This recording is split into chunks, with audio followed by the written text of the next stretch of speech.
You're watching Let the Quran Speak. Now we answer questions we've received from you, our viewers. If you have a question yourself, please visit our website, www.quranspeaks.com.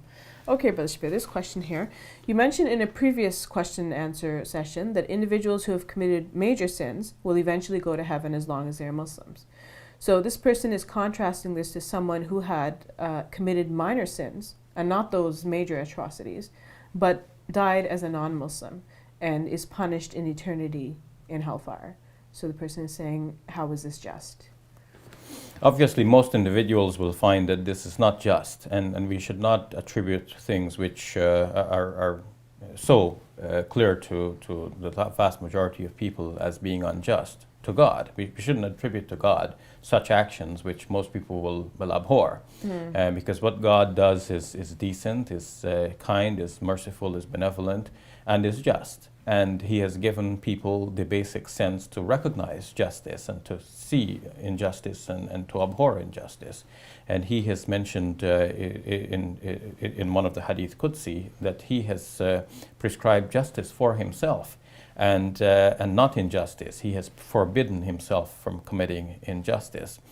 The way of resolving this is for me to think that each individual has a range of options.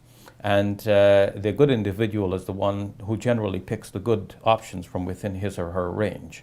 And God is judging people on this basis. So even people who are non-Muslims, if they do good actions and they're generally picking the good options from within their range, then God will eventually grant them salvation in the life hereafter. Now, if I say that, then somebody may ask, well, why even bother to be a Muslim then? Because to be a Muslim requires all of this work and prayer and fasting and all of that. Well, we would say first, we do all of these things out of the love of God, and that's how it should be done. It's not because it's a duty imposed upon us, but because this is what we love to do.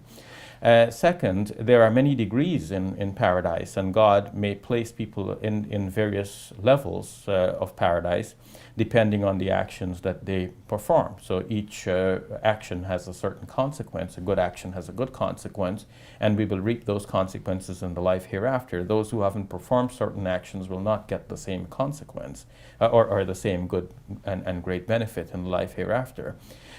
Second, we should say that when God has given us a certain guidance, that's within our range of options to follow that guidance. And if we turn away from that guidance, that's going to the negative side of our own range of options.